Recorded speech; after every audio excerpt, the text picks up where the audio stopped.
For years, Beyoncé carried herself in the business world like a shadow moving through the night.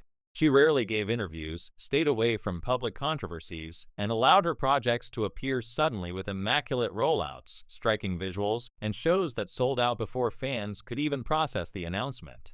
From the outside, everything seemed flawless, as though she had mastered not only music but also the art of building empires. Yet once you dig beneath that shiny surface, the reality is more complicated.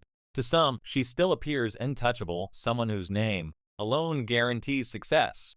But others have started to question whether her signature distance, the way she remains above it all, might actually be the reason why many of her ventures outside music have stumbled. Her musical legacy remains untarnished, cemented by decades of groundbreaking work. But when it comes to fashion, fragrance, wellness, or even managing other artists, the record is far messier than her fans often admit. Take the beginning of her fashion journey with House of Darien. Back in 2004, Beyoncé teamed up with her mother Tina Knowles to create a clothing line that was meant to channel soul, heritage, and family roots. They named it after Beyoncé's grandmother, and on paper, it had all the ingredients to succeed. Tina's reputation as a skilled designer, Beyoncé's star power, and major retail backing from stores like Bloomingdale's. The marketing campaigns had everything: high-energy visuals, exotic shoots, Beyoncé herself modeling. But instead of catching fire, the brand fizzled. Critics called the designs tacky, saying they looked cheap and clashed with the polished and carefully crafted image Beyoncé had built as an artist. Consumers agreed. Sales plummeted, and rather than fighting to revive the label or publicly acknowledging its struggles, Beyoncé and her team let the brand slowly vanish. There was no statement, no farewell, just a quiet disappearance. That pattern would repeat itself again and again in her business ventures. A decade later came Ivy Park, her highly anticipated activewear line. Beyoncé first entered into partnership with Topshop, which looked promising at the start. But the relationship quickly turned toxic, with reports of workplace harassment and discrimination at Topshop surfacing. To protect her reputation, Beyoncé bought out her partner's stake entirely. On the surface, this looked like a decisive, powerful move, but behind the scenes, the damage was already done. When she relaunched Ivy Park through a collaboration with Adidas, it initially seemed like the turning point. The first drop was huge. Fans rushed online, stores sold out, and hype was through the roof. For a brief moment, Ivy Park looked unstoppable. Yet the excitement didn't last. Adidas had projected hundreds of millions in revenue, somewhere in the range of $250 million. But by 2023, the numbers were far lower, barely reaching $40 million. Inventory piled up in stores, demand fell off, and the collaboration ended almost as quietly as House of Darien had. Once again, there was no explanation, just another project that lost steam after an explosive start. The same cycle played out with her ventures into fragrance. Her debut perfume Heat was a phenomenon when it launched, raking in more than $400 million in global sales. For a time, it was the #1 celebrity fragrance in the world. But when the spin-offs arrived, Pulse, Heat Rush, Midnight Heat, they failed to capture the same spark. Sales declined, and soon the once coveted perfume was being sold at deep discounts in clearance bins. By 2013, the line had cooled so much that even the licensing company shifted its focus elsewhere. Fans hardly noticed. What had started with a blaze ended in silence. The same silence that had followed her fashion and athletic wear ventures. The issue is not simply that Beyoncé's businesses launch and fail. The deeper problem is connection, or more precisely, the lack of it. Beyoncé has built her mystique on being unreachable, regal, almost superhuman. In music, that strategy works. Dropping an album without notice becomes a cultural event. Vanishing for months at a time makes the world hungry for her return. That distance feeds her myth. But business is not music. A product cannot rely only on mystery and spectacle. Consumers want to believe in what they buy. They want to see the person behind the product using it, endorsing it with sincerity, showing that it's a part of their life. Rihanna understands this.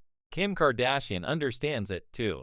They not only attach their names to products, but also immerse themselves in them. Rihanna films tutorials, applies her own foundation on camera, shares her unfiltered looks.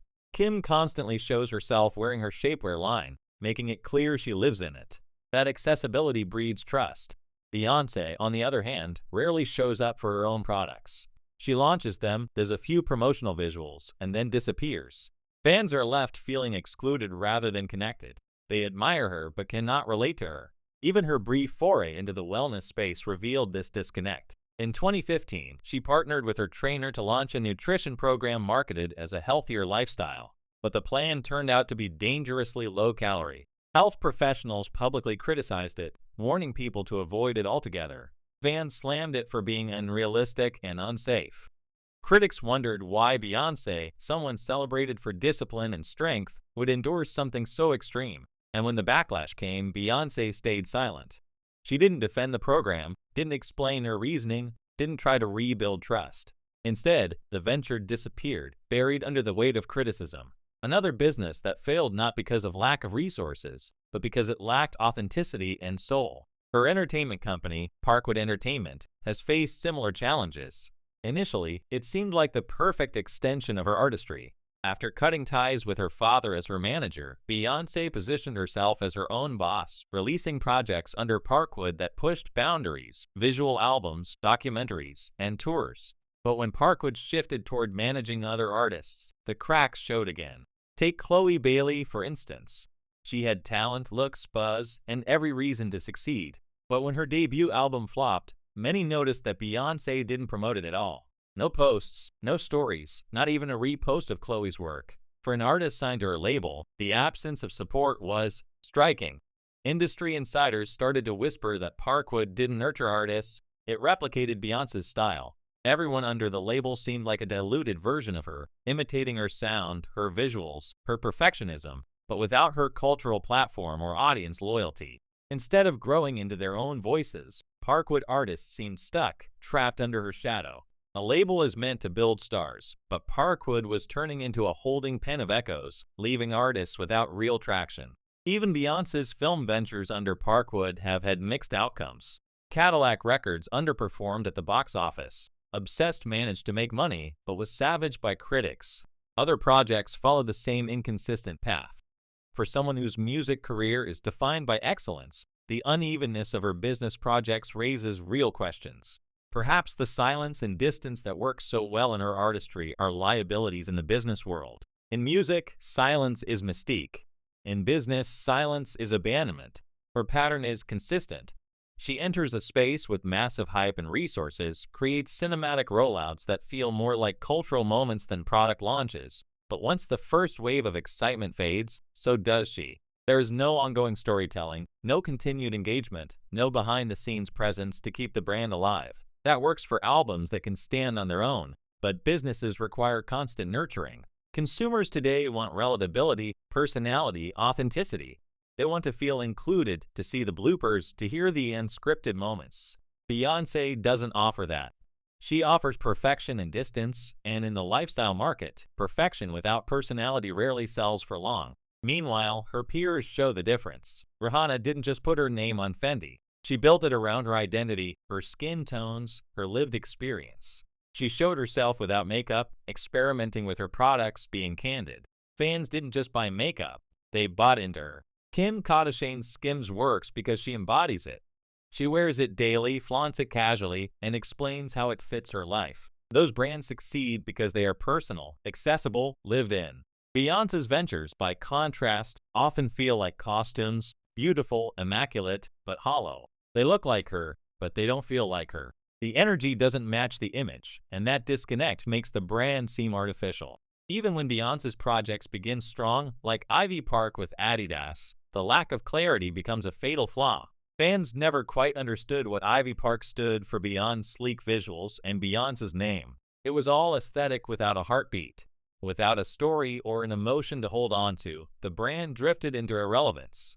And each time one of these ventures collapses, Beyoncé's silence only reinforces the perception that she's distant from the very things she's trying to build. Her absence is not just strategic, it's costly. At some point, you have to wonder whether she's spreading herself too thin or whether her genius simply lies elsewhere. Not every legend has to be a mogul. Beyoncé's unmatched strength has always been in her performance, her vision, her ability to transform music and stagecraft. She excels at creating art that feels larger than life. But managing brands, mentoring artists, or pushing products may not align with her nature. Her aura thrives on distance, yet today's market thrives on closeness.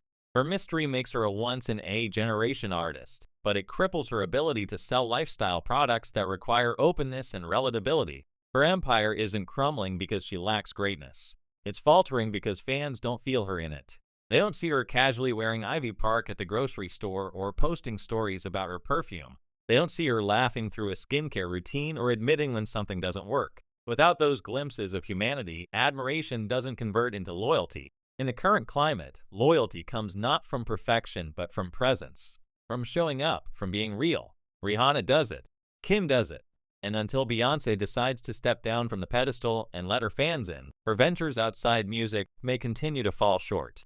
She will always be a legend in music, but in business, legends aren't enough. Connection is what sells, and that's the one thing her brand still refuses to give.